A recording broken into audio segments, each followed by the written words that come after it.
और पहले 2 मिनट के लिए समझ लो ये कहानी है क्या। बोलेगा देखो, जैसा हमने कल डिस्कस करा था कि जो व्हीटस्टोन ब्रिजेस का बेसिक काम क्या था,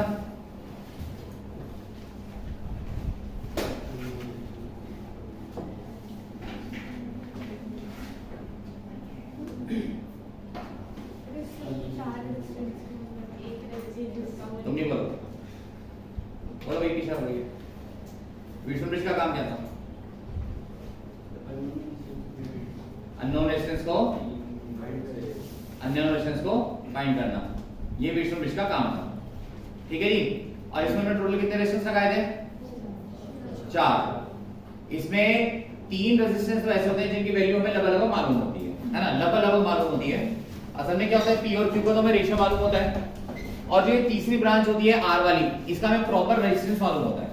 अब हमें क्या करना है, हमें चौथे रेजिस्टेंस को फाइंड करना है, फोर्थ रेजिस्टेंस को फाइंड करना है कि फोर्थ रेजिस्टेंस कितना होगा।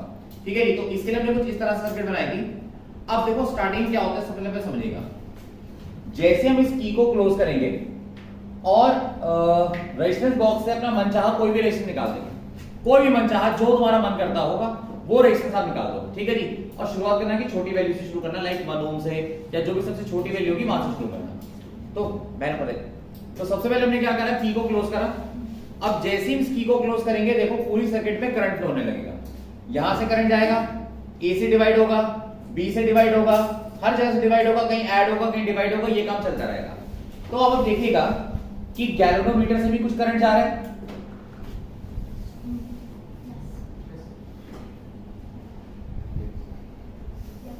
मुझसे बोलो। हाँ ठीक है। तो क्या होगा कि जैसे हम की क्लोज करेंगे, मैं कह रहा हूं पूरी की पूरी सर्किट में करंट फ्लो होगा और गैल्वेनोमीटर से भी करंट जाएगा। बोलो हाँ या ना? पक्की बात है।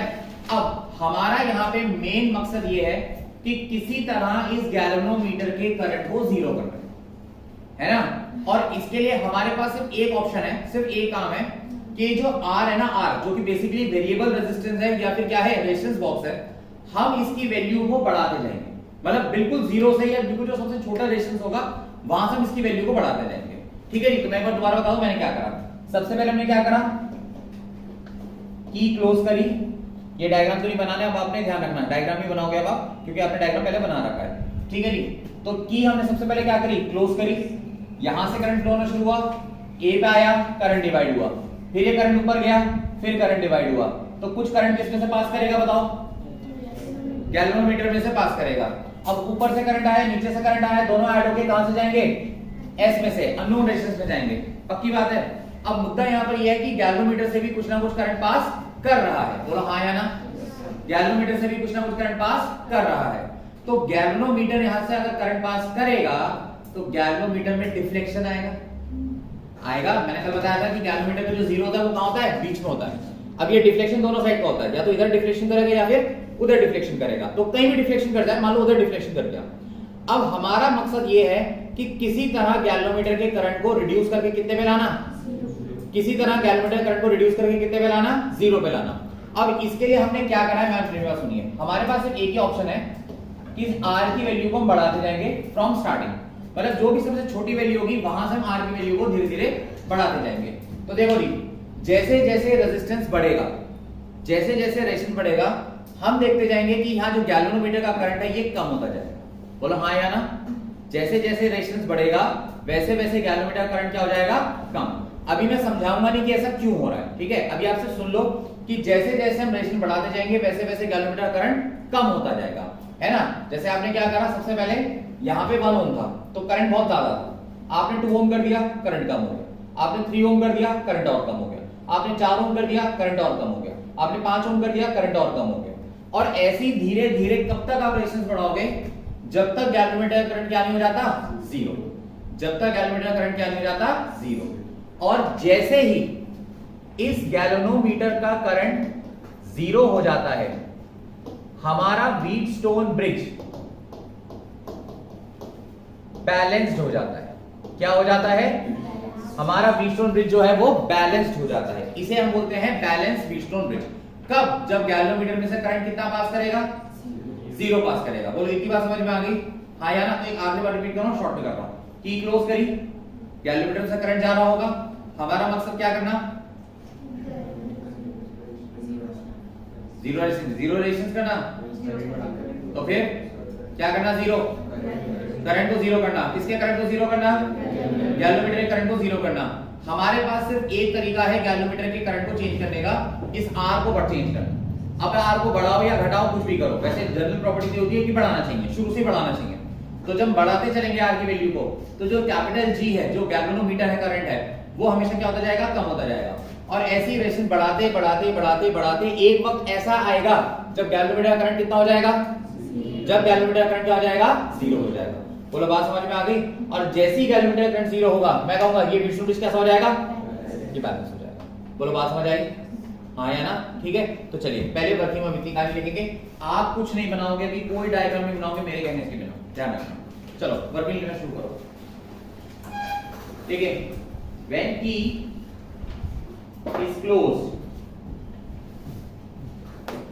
when key is closed, the current starts flowing. When key is closed, the current starts flowing. Current starts flowing through the circuit,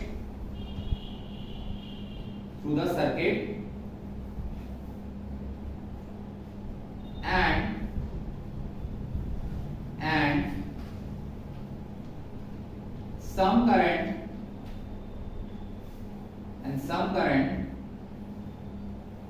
will passes through galvanometer as well, and some current will passes through galvanometer as well.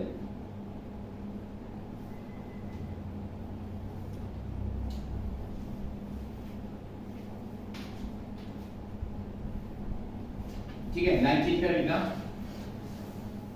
Line change कर लिखना।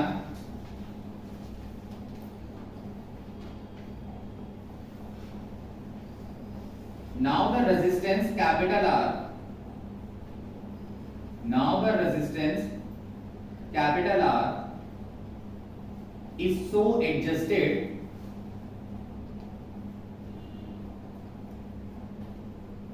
now the resistance capital R is so adjusted that no current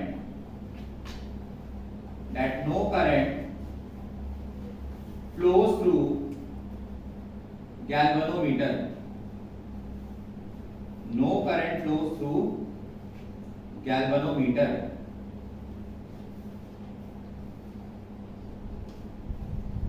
No current flows through galvanometer. That is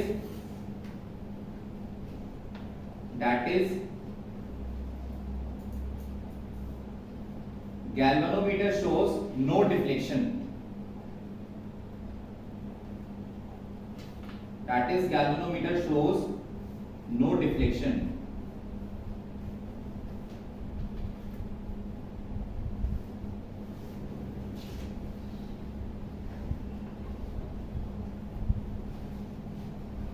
ठीक है, line change कर लेना।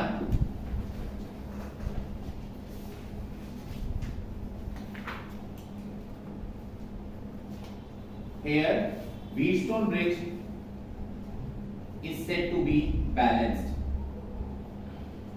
Here Wheatstone bridge is said to be balanced. Here Wheatstone bridge is said to be balanced. अच्छा, अब मेरी बात सुनो। अब कई बच्चे ये कहेंगे कि हम तो व्हीटस्टोन ब्रिज में कुछ और करने वाले थे। क्या काम करने वाले व्हीटस्टोन ब्रिज में? अननोन रेजिस्टेंस को कैलकुलेट करने वाले थे। हम ये क्या करने लग गए कि रेजिस्टेंस को चेंज करेंगे, गैल्वेनोमीटर के करंट को जीरो करेंगे। हम ये क्या करने लगे, है ना। देखो ये सब इंटररिलेटेड है, बताओ कैसे। जब हम रेजिस्टेंस को एडजस्ट करके गैल्वेनोमीटर के करंट को जीरो करते हैं, मैं कहता हूं कि ये व्हीटस्टोन ब्रिज क्या हो जाता है, बैलेंस हो जाता है। और जब व्हीटस्टोन ब्रिज बैलेंस होता है तब एक फॉर्मूला काम करता है, P/Q = R/S।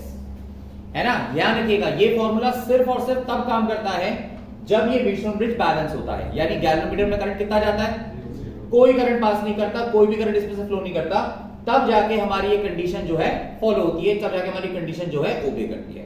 बोलो इतनी बात तुम्हें समझ में आई? हाँ या ना मुन्ना? ठीक है जी। तो अब नेक्स्ट लाइन से करोगे,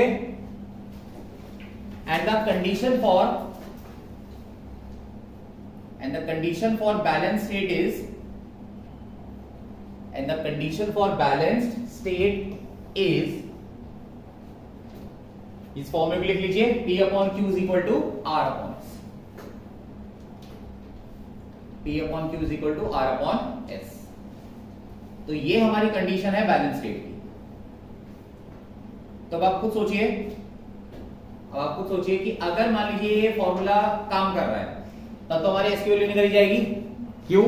मैंने तुम्हें कल भी समझाया था कि P और Q का हमें क्या गिवन होता है, रेशियो गिवन होता है।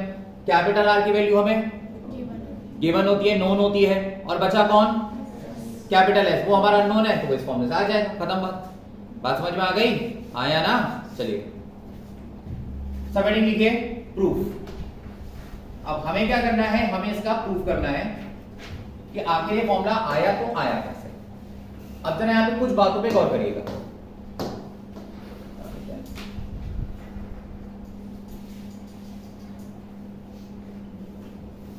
हाँ जी, अब एक मिनट इधर ध्यान दीजिएगा। देखो, जब हमने गैल्वेनोमीटर के करंट को जीरो कर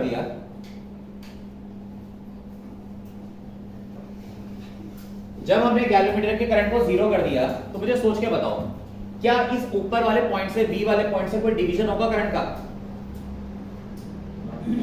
होगा भाई। जो करंट ए से आ रहा है, ए से कितना करंट आ रहा है, पहले तो बी पे डिवाइड हो गया था, IG नीचे चला गया था और I माइनस IG आगे चला गया था, ऐसा हुआ था।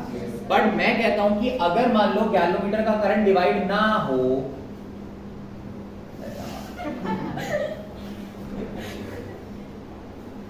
हटिया, हाँ मैं कहता हूं कि अगर गैल्वेनोमीटर का करंट जो है डिवाइड ना हो और ये करंट अगर जीरो हो जाए, तो भाई I1 minus IG, I1 minus 0 कितना हो जाएगा, सिर्फ I1 हो जाएगा, पक्की बात है। और अगर मान लीजिए ये IG 0 हो गया, तो ऊपर से कोई करंट ऐड होने के लिए नहीं आएगा, और जब ऊपर से कोई करंट ऐड होने के लिए नहीं आएगा, तो I2 प्लस IG जो कि 0 के बराबर है, ये कितना हो जाएगा, I2। तो कहने का मतलब है कि I1 करंट जो A से चला है वो B से होता हुआ C पे पहुंच जाएगा, गैल्वेनोमीटर में नहीं जाएगा।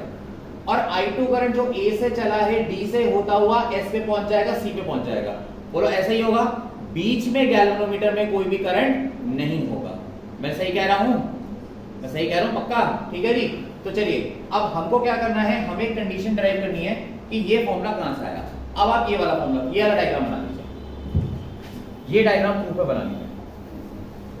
प्रूफ ध्यान रखना इसी डायग्राम से होगा, प्रूफ इससे पहले वाले डायग्राम से नहीं हो सकता, प्रूफ इसी डायग्राम से होगा। और क्यों? हमें यहाँ पे दो लूप में,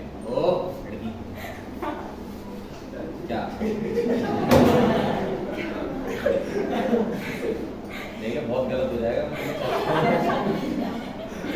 अगर कोई बहुत दिमाग लगाने वाला बच्चा हो ना, मुझे पता ही है तुम्हारा दिमाग कहीं और चले ना चले, ऐसे काम हम जरूर चलता है। अच्छा चलो मेरी बात सुन लो, सुनो।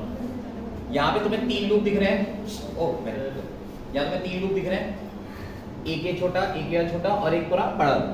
हमें काम करेंगे जो 2 छोटे छोटे लूप हैं, इसमें हम किरचॉफ सेकंड लॉ लगाएंगे, एक पहले वाले लूप में और एक इसमें दूसरे वाले लूप में। तो चलिए लिखिए apply Kirchhoff second law. Apply Kirchhoff second law.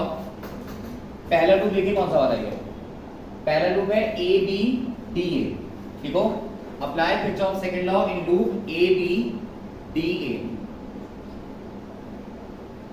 Apply Kirchhoff second law in loop A B D, ठीक है जी। अब इधर देखो, अब इसमें अगर हम किरचॉफ सेकंड लॉ लगाएं, समेशन बी इक्वल्स टू 0। इधर देखो भाई, ए से चलना शुरू करें, पहले हम करंट की डायरेक्शन में चल रहे हैं, तो माइनस का पी I1, हाँ या ना, बी से नीचे आएंगे कोई करंट नहीं है, अरे कोई करंट नहीं है ना, नहीं सर। तो छोड़ो, इसमें तो कुछ नहीं लगाना। फिर डी से जब ऊपर गए तो कितना हो गया, R I two equals to 0 है ना, minus P I one equal to minus का R I two, minus minus cancel हो गया, क्या बचेगा, पी आई वन बराबर R I two. Let it be equation number first. लिखते जाओ, आसान से डेरिवेशन के साथ साथ भी कटोगे तो प्रॉब्लम नहीं है। कोशिश तो वैसे मेरी ये थी कि आज इसके न्यूमेरिकल भी कराया जाए, लेकिन पता नहीं न्यूमेरिकल तक पहुंच भी पाएंगे नहीं पहुंच पाएंगे। अगर कल इसके न्यूमेरिकल थोड़े जल्दी हो जाते हैं तो मैं बता दूं, सुन लो, कल से हम लोग शुरू करेंगे मीटर ब्रिज। अब सीबीएसई वालों का ऐसा सीन है, कंपल्शन नहीं है तुम्हारे लिए, तुम्हें बैठना है क्लास में, बैठना नहीं बैठना मुझे पहले बता देना, मैं उस हिसाब से विजेंद्र सर को इन्फॉर्म करूंगा कि भाई ये बच्चे बैठ रहे हैं या ये बच्चे नहीं बैठ रहे। ऐसा ना हो कि यहाँ पे तुम क्लास भी ना पढ़ो और घर भी तुम 12 बजे तक पहुंचो कि संडे तो 2 घंटे की क्लास पढ़ाई है ना। नहीं, अगर तुम्हें पढ़ना हो तो बैठ जाना, नहीं पढ़ना हो तो मैं उस हिसाब से फिर इन्फॉर्म करूंगा। चलिए नेक्स्ट लिखिए भाई, हो गया ये। अच्छा सुनो, अगला लूप देखो कौन सा है, अगला लूप है बी सी डी बी। लगाओ ये, apply Kirchhoff second law, apply Kirchhoff second law in loop B C D B, apply Kirchhoff second law in loop B C D B. अब यहां देखो जरा, बी से चलना शुरू करो, क्लॉकवाइज चलना शुरू करो। ऊपर देखो भाई, ऊपर देखो, क्या देखो, सेम डायरेक्शन में चल रहे हैं कितना, माइनस क्यू आई वन, फिर अपोजिट डायरेक्शन में जा रहे हैं कितना, प्लस का एस आई टू, और फिर ऊपर गए तो कोई करंट नहीं है, इज इक्वल्स टू कितना, 0 है ना। अच्छा समझ में आ रहा है ना, मैं इक्वल टू 0 कैसे लिख पा रहा हूं, ये वो समीशन इक्वल टू 0 होता ही होता है। प्लस इसमें यहाँ पे कोई बैटरी भी नहीं है इस पूरी सर्किट में, ना तो इसमें कोई बैटरी ना इसमें कोई बैटरी है, तो हमारी चीजें आसान है। माइनस का क्यू आई वन माइनस का S I two, minus minus cancel होंगे, क्या बचेगा, Q I one is equal to S I two. Equation number second. आप क्या करोगे, फर्स्ट और सेकेंड इक्वेशन दोनों को डिवाइड करोगे, तो P I one upon Q I one, R I two upon S I two, ठीक है जी। आई वन से आई वन चला गया, आई टू से आई टू चला गया, क्या बचेगा आपके पास, जल्दी बताओ, P upon Q is equal to R upon S. लीजिए ये हमारे रेशियो, तो ध्यान रखिएगा कि ये जो रेशियो है ना, ये सिर्फ तभी काम करेगा जब हमारा विष्णु ब्रिज बैलेंस होगा। समझ गए मेरी बात, हाँ।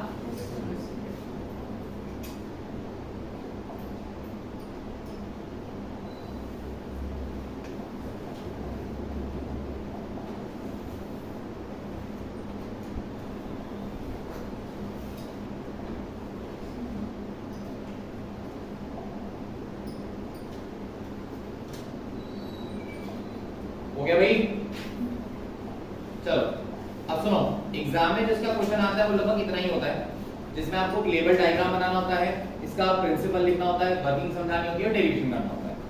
मतलब मैक्सिमम मैं कह रहा हूं, मैक्सिमम ये क्वेश्चन 3 नंबर का होगा, मैक्सिमम से मैक्सिमम क्वेश्चन 3 नंबर का होगा। हालांकि मैं इतनी सारी चीजें 3 नंबर में नहीं होगी, ज्यादा डायग्राम होगा, वर्किंग होगी और प्रूफ होगा, या प्रिंसिपल होगा और प्रूफ होगा। मतलब कई बार वर्किंग भी नहीं पूछी जाती है, पर होगा ये मैक्सिमम 3 नंबर के, 3 नंबर से ऊपर आने चांसेस नहीं होते। चलिए कोई स्टेप में कोई दिक्कत खास, पक्का आ जाओ दिक्कत। सब हेडिंग लिखो, इंपॉर्टेंट पॉइंट्स, बहुत सारे स्टार पॉइंट्स हैं तो हमने इसको इंपॉर्टेंट पॉइंट बना दिया, इंपॉर्टेंट पॉइंट्स। अब पहला सवाल समझो जो मेरे दिमाग में है, क्या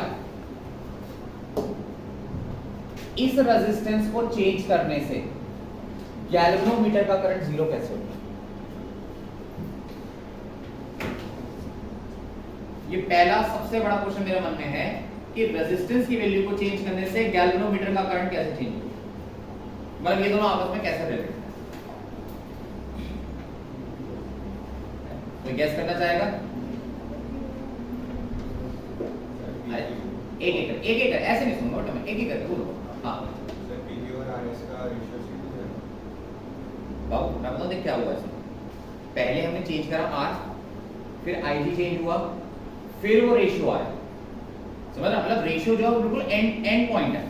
अगर वो करंट भी सेम ना होता, मतलब करंट बीच का 0 ना होता तो रेशियो वो आता ही ना। कहने का मतलब ये है। तो एक्चुअली जीरो करंट होने से रेशियो आता है, रेशियो होने से जीरो करंट नहीं होता। असल में ये होता है। आप समझ रहे बात मैं क्या कह रहा हूँ, है ना? सिस्टमैटिक दिया ना कि पहले ने आर चेंज करा, करंट जीरो, और करंट के जीरो होने से रेशियो आया, है ना? तो रेशियो आना जो है ना वो कॉज नहीं है, वो इफेक्ट है। मतलब वो तब हुआ है जब करंट जीरो हुआ। मेरा क्वेश्चन ये है कि वो करंट जीरो कैसे हो गया? रेजिस्टेंस को चेंज करने से क्या हुआ कि करंट चेंज। तो ठीक है, अच्छी बात है, वेल ट्राइड, आपने ट्राई तो करा हमसे। और यही पता है टीचर को कि यही चाहिए होता है, इसका बच्चा फाइटर है। ऐसा नहीं है कि उससे कोई क्वेश्चन पूछा जाए तो चुपचाप बैठ जाता है, तो ट्राई करे, चाहे गलत बोले चाहे सही बोले, पर वो ट्राई करे, बस उसे यही चाहिए होता है। तो सिर्फ एक बार समझाऊंगा, ध्यान से सुनना, मेरी बात में क्या कहूं। देखो, जैसे जैसे हम ये रेजिस्टेंस की वैल्यू को बढ़ाएंगे, अब रेजिस्टेंस की वैल्यू को बढ़ने से जो I2 होगा वो क्या हो जाएगा? डिक्रीज हो जाएगा। अब अगर I2 डिक्रीज होगा तो बाबू ये जो पोटेंशियल डिफरेंस है V, ये भी डिक्रीज होगा, हाँ या ना? अगर I2 डिक्रीज होगा तो पोटेंशियल डिफरेंस भी क्या होगा? डिक्रीज होगा, क्योंकि V इक्वल टू क्या होता है बेसिकली? IR होता है। अच्छा, पोटेंशियल डिफरेंस बेसिकली क्या होता है? दो पॉइंट के पोटेंशियल्स का जो डिफरेंस होता है उसे क्या बोलते हैं? Potential difference. तो मैं आपको बिल्कुल एक सिंपल सिचुएशन देता हूं, बिल्कुल बच्चों वाली सिचुएशन देता हूं। मान लो शुरू में क्या था, ये जो बैटरी है, मान लो लेट सपोज ये हमारी 10 वोल्ट की बैटरी है। 10 वोल्ट की बैटरी होने का मतलब है ए पॉइंट का वोल्टेज कितना है? 10, क्योंकि वो पॉजिटिव से कनेक्टेड है। सी पॉइंट का वोल्टेज कितना है? 0, है ना? करंट हमेशा हाई से लो की तरफ जाता है, तो अल्टीमेटली करंट ए से चल के कहां की तरफ जा रहा है? सी की तरफ। अभी जो बीच वाला पॉइंट होगा बी, इसका पोटेंशियल 10 और 0 के बीच का कुछ होगा, कुछ भी होगा, लेट सपोज मान लो 7 वोल्ट है ना? लेट सपोज 7 वोल्ट है, और क्योंकि करंट ऊपर से नीचे की तरफ आ रहा था शुरू में, याद है ना? गैल्वेनोमेटर डिफ्लेक्शन दिखा रहा था ना, कुछ याद आया क्या? शुरू में करंट ऊपर से नीचे की तरफ आ रहा था, तो ऊपर का पोटेंशियल 7 वोल्ट हाई होना चाहिए, नीचे का पोटेंशियल क्या होना चाहिए? कम। लेट सपोज क्या? 4 वोल्ट। ध्यान रखना, ये सब मैं सपोज कर रहा हूं, ये सब मैं मान रहा हूं, ऐसा असलियत में नहीं है ना? असलियत की वैल्यू कुछ और हो सकती है। तो देखो, यहाँ पे करंट हाई से लो की तरफ गया होगा, फिर करंट हाई से लो की तरफ गया, फिर ऊपर से करंट हाई से लो की तरफ गया, फिर ये करंट हाई से लो की तरफ गया, और इधर से करंट हाई से लो की तरफ गया। बात समझ आ गई? मान लो ये पहले सिचुएशन थी जब हमने बैलेंसिंग नहीं करी। अब हमने क्या करा? इस रेजिस्टेंस को बढ़ाना शुरू करा। जैसे इस बच्ची ने बोला रेजिस्टेंस बढ़ेगा, I2 घटेगा, I2 घटेगा, वोल्टेज घटेगी, है ना? वोल्टेज क्या होता है? Potential difference. अभी मुझे बताओ ए से डी का पोटेंशियल डिफरेंस कितना? 6 है। अगर कल को वो 6 से घट के 5 हो जाए तो ये वोल्टेज भी 4 से बढ़ के 5 हो जाएगी। समझ रहे हो क्यों? बाबू ये 10 तो चेंज नहीं हो सकता ना, पूछो क्यों? क्योंकि ये तो बैटरी से 10 मिल रहा है, बैटरी थोड़ी बदल जाएगी, है ना? लेकिन अगर दोनों का पोटेंशियल डिफरेंस चेंज हो गया, जो कि पहले कितना था? 6 था, अगर वो घट के 5 हो गया तो ये 10 है, तो ये कितना हो जाएगा? 5, है ना? अब सुनो, पहले 7 और 4 का डिफरेंस कितना था? 3 वोल्ट, मतलब ज्यादा करंट आता। अब 7 और 5 का डिफरेंस कितना रह गया? 2, पहले से कम करंट आएगा, तो पता क्या होगा? गैल्वेनोमीटर की रीडिंग कम हो जाएगी। समझे? अब इसी प्रोसेस को और करो, रेजिस्टेंस को और बढ़ाओ, करंट को और घटाओ, वोल्टेज को और घटाओ। अब ये वोल्टेज पोटेंशियल डिफरेंस कितना है? 5, मान लो साला घट के 4 रह गया। अब 4 रह गया तो इधर वोल्टेज कितनी हो गई? इधर हो गई 6। ऊपर कितना था? 7, नीचे कितना हो गया? 6। अब डिफरेंस ऊपर नीचे कितना हो गया? जो शुरू में कितना था? शुरू में 3 था, ठीक है? फिर क्या हुआ? अब कितना हुआ? और डिफरेंस जैसे कम होगा तो गैल्वेनोमीटर करंट भी कम होता जा रहा है। समझ रहे मेरी बात? अब ऐसे ही एक वक्त ऐसा आएगा, रेजिस्टेंस फिर बढ़ाया, करंट और घटाया, भी और घटाया, एक समय ऐसा आएगा 4 वोल्ट का डिफरेंस था, तो सर ये डिफरेंस कितना हो गया? मान लो 3। अब 3 वोल्ट का डिफरेंस है तो 10 का कितना हो जाएगा? 7। ऊपर 7 नीचे 7, पोटेंशियल डिफरेंस कितना? 0। करंट फ्लो ही नहीं करेगा, क्योंकि करंट हमेशा हाई से लो की तरफ जाता है। अब ऊपर भी 7 और नीचे भी 7 करंट फ्लो करेगा नहीं। बस ये है बैलेंस कंडीशन। ये होता है बैलेंस कंडीशन में कि जब आप इस रेजिस्टेंस को चेंज करते हो, बेसिकली आप बी के पोटेंशियल को चेंज करते हो। और एक वक्त ऐसा आता है जब ऊपर बी और डी दोनों का पोटेंशियल क्या हो जाता है? सेम हो जाता है। तो अगर आपसे कोई टीचर, वैसे तो मैं बताऊं, सही बताऊं तो मैक्सिमम टीचर्स को खुद भी नहीं पता होगा, लेकिन अगर किसी ने नहीं गलती से तुम्हारे टीचर को पता हो, क्योंकि हमें नहीं पता ना कि उसे मालूम है या नहीं मालूम है, गलती से उसने पूछ लिया कि बेटा ये बता बैलेंसिंग कंडीशन पे ऐसा क्या होता है कि करंट गैल्वेनोमीटर का 0 हो जाता है, तो अब क्या आंसर दोगे कि गैल्वेनोमीटर के अक्रॉस, अक्रॉस मतलब ऊपर और नीचे, गैल्वेनोमीटर के अक्रॉस पोटेंशियल डिफरेंस जीरो हो जाता है। मतलब गैल्वेनोमीटर के ऊपर जो पोटेंशियल होगा वही पोटेंशियल कहां होगा, नीचे। तो डिफरेंस कितना हो गया, जीरो। और जब डिफरेंस ही नहीं है तो करंट ही फ्लो नहीं करेगा, क्योंकि करंट हमेशा हाई से लो की तरफ जाता है, और जब दोनों ही जगह सेम है तो करंट कहां जाएगा, है ना। बिल्कुल अगर गवारों की भाषा में आप समझो तो भाई ऐसा है कि ये दो बकेट है, ये दो बकेट है। अब इन दो बकेट को मैंने एक पाइप से कनेक्ट करा। अब एक में पानी इतना है, एक में पानी इतना है। अभी पानी फ्लो करेगा, एक से दूसरे में फ्लो करेगा, लेकिन मान लो कल को क्या हुआ, दोनों का लेवल बराबर हो गया, तो पानी कहीं से कहीं तक जाएगा, बिल्कुल नहीं। बस यही काम हो रहा है कि गैल्वेनोमीटर के एक एंड पे जो पोटेंशियल है दूसरे भी कोई पोटेंशियल है, डिफरेंस जीरो हो गया तो करंट फ्लो नहीं करता। एक्चुअली ये होता है बैलेंस पॉइंट, है ना। और उसी चीज को हम कैसे रिफ्लेक्ट करते हैं, वो P/Q = R/S करके उसे रिफ्लेक्ट करते हैं, क्योंकि इतनी गंदी कंडीशन नहीं लगा सकता ना कि पोटेंशियल ऊपर नीचे से फिर सॉल्व करना हमारे लिए भारी पड़ेगा। आप समझ गए, ठीक है। अब एक बार में समझ में आ गया तो बहुत अच्छी बात है, नहीं तो ये समझ लो कि मैंने कुछ बोला नहीं, तुम लोग सुनो, ठीक है। इंपॉर्टेंट पॉइंट है, पहला point at balanced state, at balanced state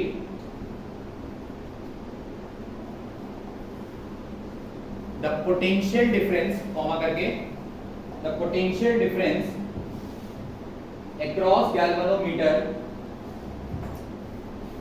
the potential difference across galvanometer is zero, is zero.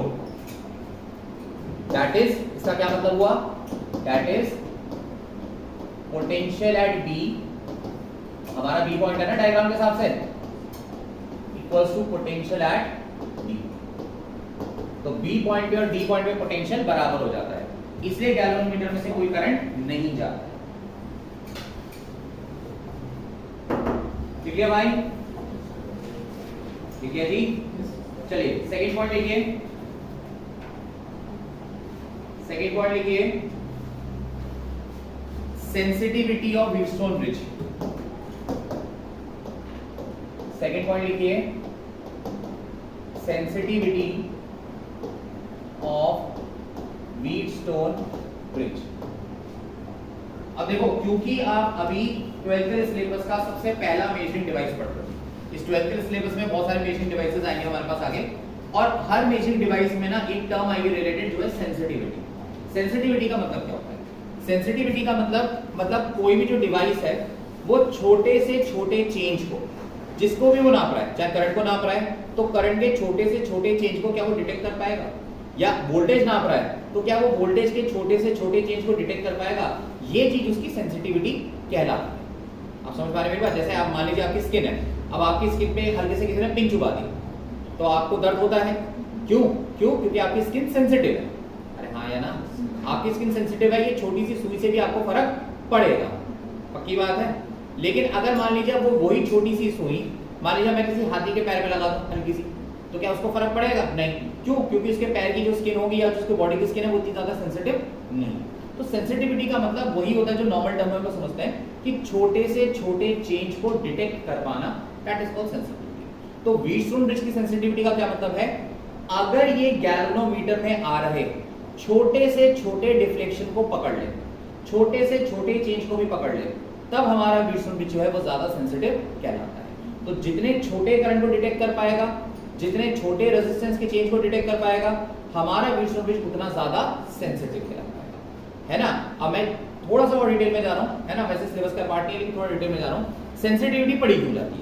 देखो ध्यान रखो, कोई भी डिवाइस जितना ज्यादा सेंसिटिव होता है उतना ज्यादा एक्यूरेट होता है। ध्यान रखेंगे, कोई डिवाइस जितना ज्यादा सेंसिटिव होता है उतना ज्यादा वो क्या होता है, एक्यूरेट होता है। मैं आपको एग्जांपल देता हूं।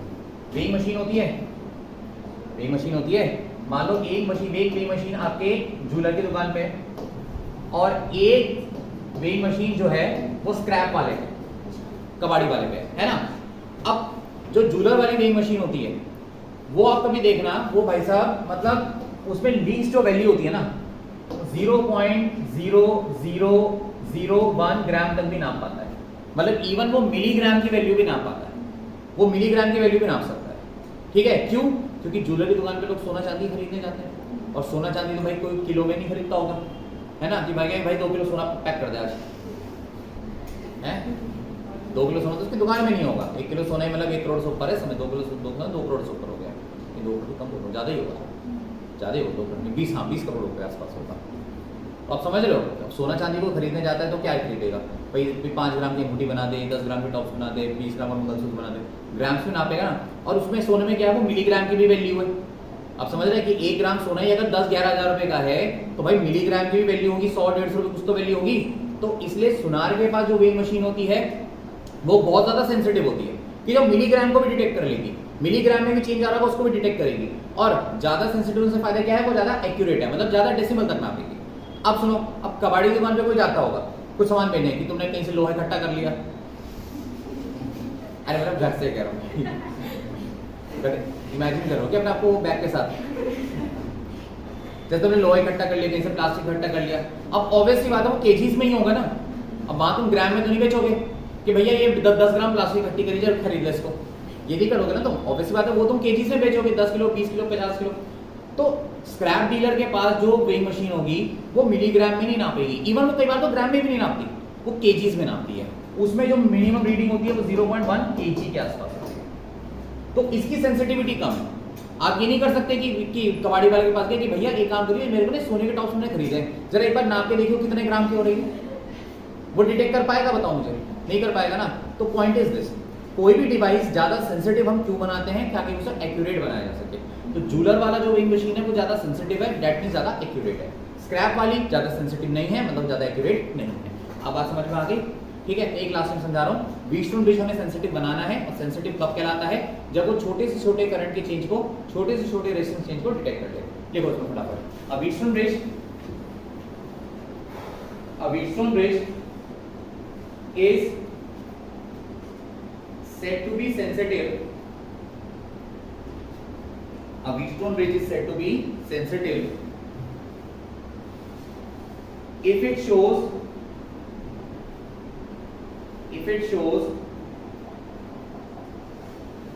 large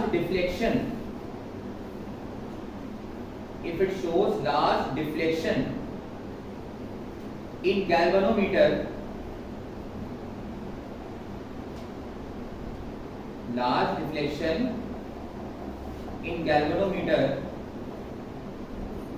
for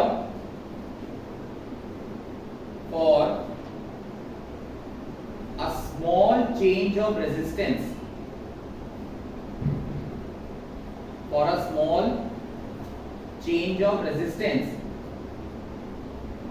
अच्छा बेसिकली हम कौन से रेजिस्टेंस को चेंज करते हैं इसमें, आर को, मतलब कौन सी आर्म के रेजिस्टेंस को, आर्म कौन सी थी वो, अबे नाम बताओ ना आर्म का, नोन आर्म, है ना। Small change in resistance in the known arm, तो एक बार आप डेफिनेशन पढ़ लीजिए और देखिए कि जो मैंने तुम्हें समझाया वही लिखवाया है, कुछ और लिखवा दिया।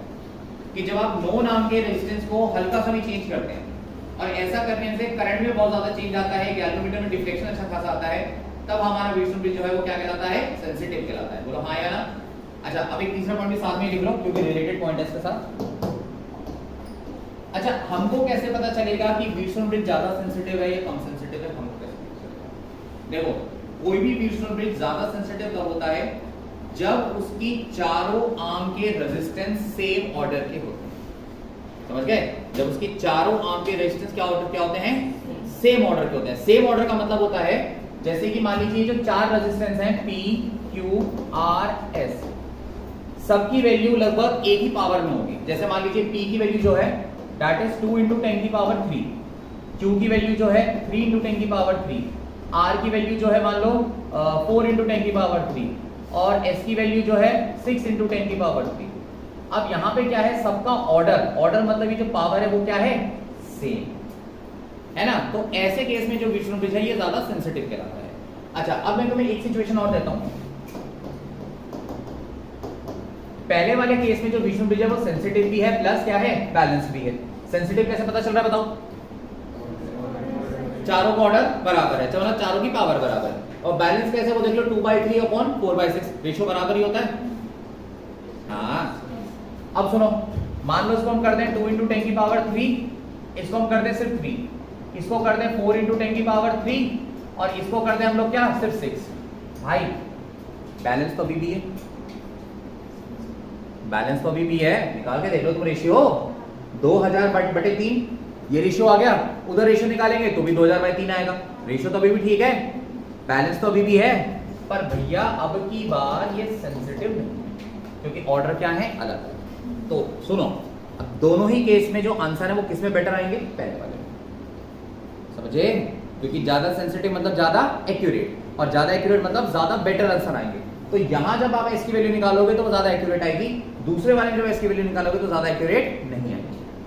Getting my point? पक्का? ठीक है, तो आप क्या लिखोगे, तीसरा पॉइंट लिखो, बस लास्ट खत्म आज के लिए, बाकी काम करो। देखो लास्ट पॉइंट लिखो, a Wheatstone bridge is most sensitive. A Wheatstone bridge is most sensitive when the resistance in the four arms